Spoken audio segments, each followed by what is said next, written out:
Hey y'all, happy Monday. So we are moving on into Psalm 1. We're actually starting in verse 3 today. So, third month of the year, third verse in the chapter. Here we go.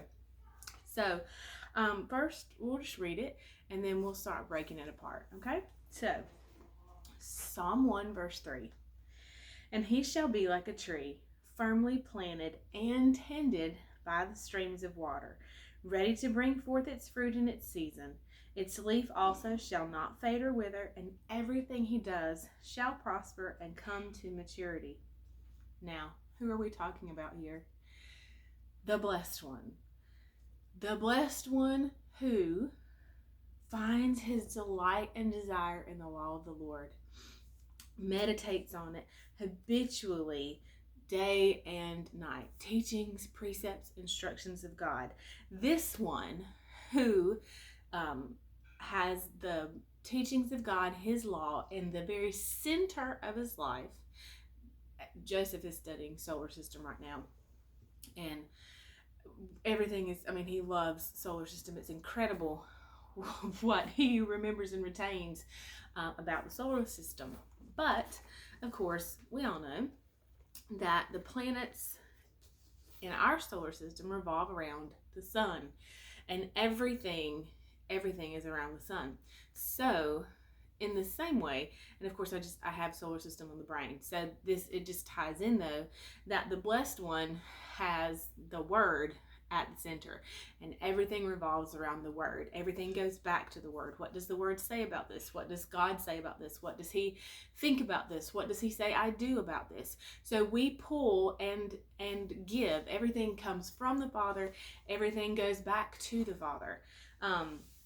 Direction coming from him, questions, everything revolves around the word.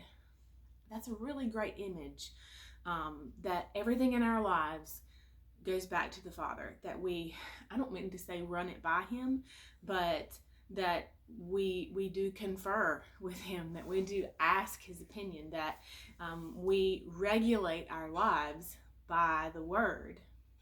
Now, when we do that, it says, and he shall be like a tree, not maybe like a tree, but the one who keeps the word in the center shall be like a tree firmly planted and tended by streams of water.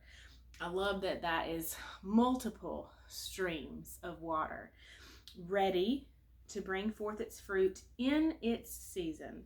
Its leaf also shall not fade or wither, and everything he does shall come to maturity.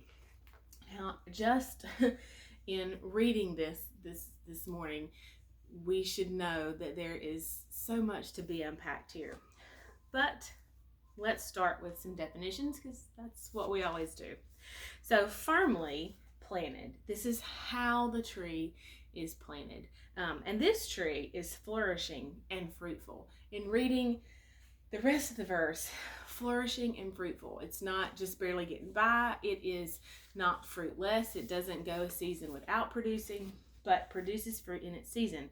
So it's firmly planted. So definitions, here we go. And if you have the Psalm 1 book, this is day 9. So we're looking in day 9. Securely or solidly fixed in place. Resist stress or pressure, not subject to change, not easily moved or disturbed.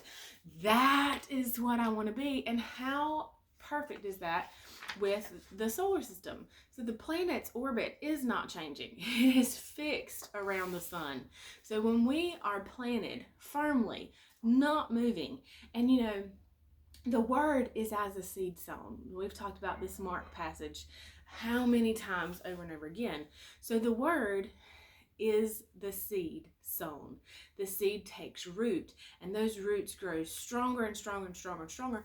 And in the Take It Deeper section here, I do talk about my tree, which you all, if you've been with us for very long, you know that I have a favorite tree in the whole wide world, and it's right out this window right here. It's our pecan tree. And I have no idea how old that tree is. We had somebody come look at it to just trim the branches on it. And he said, that is an old tree. And it is. And so the roots of that tree go out. And I think they say, you can correct me if I'm wrong, that they are as far out as the top of the tree is wide. Well, that's astronomical. And we have been out, I mean, seems so far, and have found roots running. And so not only are they widespread, but they go deep. Deep. I've also heard that the taproot, which is the main root of a tree, goes down as far deep as the top of the tree is high, which maybe that's just a particular type of tree, because I know when trees fall over, the taproot's not that far down. But anyway, just imagine the root system of some of the big trees you have in your yard, or if you had a favorite tree growing up as a child, how deep and extensive those roots must have been in order to hold that tree in place. And so with that, we'll stop and we'll pick up here again tomorrow. I'll see you then. Bye, y'all.